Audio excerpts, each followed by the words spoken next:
Hello दोस्तों, कैसे हैं आप। आज हम बात करेंगे रेस्कॉफ डीएक्स सिरप के बारे में। ये एक ऐसा सिरप है, क्या इसे हमें सूखी खांसी में इस्तेमाल करना चाहिए, नहीं करना चाहिए। यदि हम इसे इस्तेमाल कर रहे हैं तो कितनी डोज में लेना चाहिए, या फिर इसे हम लेते समय हमें किन बातों का ध्यान रखना चाहिए, या फिर इसके दुष्परिणाम क्या हो सकते हैं। दोस्तों, वीडियो के अंत तक जरूर बने रहे, क्योंकि लास्ट में मैं बताऊंगा इसके दुष्प्रभाव या जिन्हें बोला जाता है साइड इफेक्ट्स क्या हो।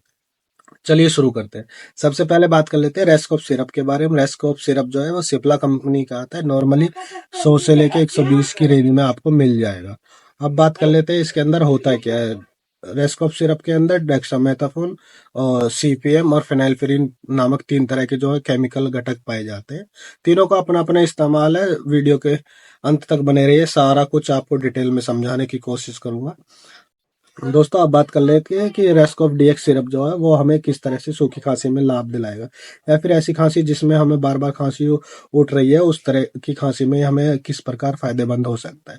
इसके अंदर जो डेक्सामेथासोन है वो एक तरीके के एंटीटसिव ड्रग है। मतलब ऐसी दवाई जो हमारी खांसी को प्रेस कर देता है। इसमें क्या होता है कि जब हमारी दिमाग है, इसके अंदर कफ सेंटर्स पाए जाते हैं, वो उनको काफी हद तक दबाव या फिर कम कर सकता है। तो उससे हमें क्या होता है कि खांसी में आराम देखने को मिल जाता है।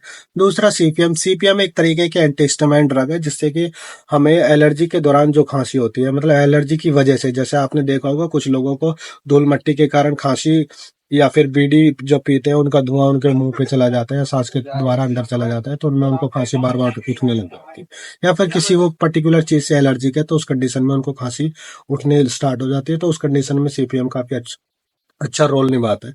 फिनाइलफ्यूरिन एक तरीके का एंटी एलर्जिक ही दवाई है। वो भी हमारे जैसे नाक में कई बार देखा होगा बंद होने के कारण हमें सांस लेने में दिक्कत होती है खांसी के दौरान, तो उस कंडीशन में इसका काफी अच्छा देखने को असर मिलता है। अब बात करते हैं इसके फायदे, मतलब किस तरह रेस्क डीएक्स हमें फायदेमंद हो सकता है सूखी खांसी में। आपने देखा होगा कि कुछ लोगों को ऐसी खांसी उठती है कि बार बार खांसी उठने से उनको सांस लेने में दिक्कत हो जाती है। बच्चों को खांसी उठते समय इतनी तेज उठेगी कि उनको उल्टी होने के चांसेस बढ़ जाते हैं। और अगर हम बुजुर्गों की बात करें तो उनको खांसी के दौरान बाथरूम निकलने के चांसेस जो है वो बहुत ज्यादा बढ़ जाते हैं। तो इस तरह के सभी कंडीशंस में आप रेस्क ऑफ डीएक्स सिरप का इस्तेमाल कर सकते हैं। या फिर आप उस कंडीशन का हमेशा ध्यान रखें, यदि आपको खांसी में मलगम आ रहा है तो उस कंडीशन में ये सिरप जो है वो काम नहीं करेगा, तो उस कंडीशन में आप इस सिरप का सेवन ना करें। अब बात कर लेते हैं हम रेस्क ऑफ डीएक्स सिरप के साइड इफेक्ट्स क्या होते हैं, मतलब इसके दुष्प्रभाव क्या हो सकते हैं, या फिर किन कंडीशनों में हमें ध्यान रखना चाहिए कि हमें इस सिरप का इस्तेमाल नहीं करना चाहिए। सबसे पहले हमें ध्यान रखना है कि हमें कफ सिरप का सेवन करने के बाद हमें ड्राइविंग नहीं करना है। प्रेगनेंसी के दौरान हमें इसे इस्तेमाल नहीं करना चाहिए। या फिर हम अपने बच्चे को दूध पिला रहे हैं, कोई माता हमारी बहन, तो उसको इस्तेमाल नहीं करना चाहिए। दूसरा, हमें ऐसा कोई कार्य करना नहीं चाहिए जिसमें हमें ध्यान को इकट्ठा करने की जरूरत पड़े, क्योंकि उससे क्या होता है कि हमारा दुर्घटना होने के चांसेस बहुत ज़्यादा बढ़ जाते हैं।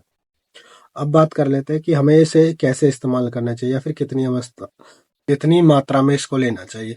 अगर हम अडल्ट या फिर बड़े जो लोग होते हैं उनकी बात करें तो हमें इसे 5 से 7 ml के बीच हमें ले लेना चाहिए। या फिर हम जब डोज का कैलकुलेशन कर रहे होते हैं तो वो हमेशा बच्चे के वजन के अनुसार, या फिर किसी भी एडल्ट जो डोज होती है उसका हाफ जो बच्चों को दिया जाता है। बच्चों में कई बार देखा जाता है कि इसका इस्तेमाल 1 से 2 ml तक हम कर सकते हैं। फिर भी आप ध्यान रखें कि बच्चों को डोज देते समय आप अपने डॉक्टर से जरूर सलाह मशवरा कर लें, खुद से इसका इस्तेमाल ना करें। कई बार क्या होता है कि लोग जब इस सिरप को खुद से इस्तेमाल करने लग जाते हैं तो वो हमेशा ओवरडोज लेने स्टार्ट कर देते हैं, क्योंकि उनको लगता है कि अगर हम ज्यादा दवाई पियेंगे तो जल्दी ठीक हो जाएंगे। परंतु ये सिर्फ एक तरीके का मिथ है, जिसे वहम भी बोला जा सकता है। तो आप पर्याप्त मात्रा में ले, अधिक डोज का इस्तेमाल ना करें, जिससे कि आपके शरीर को कोई नुकसान ना हो और आपको फायदा पहुंचे। दोस्तों, आशा करता हूँ आपको ये वीडियो अच्छी लगी होगी। अगर ये वीडियो अच्छी लगती है हमारी, तो आप हमारे चैनल को लाइक कर सकते हैं, शेयर कर सकते हैं, सब्सक्राइब कर सकते हैं। दूसरा, उन दोस्तों को जरूर शेयर कीजिए जो खांसी से काफी परेशान है, या फिर दूसरे लोगों को भी खांसी से परेशान कर रखा है। Thank you.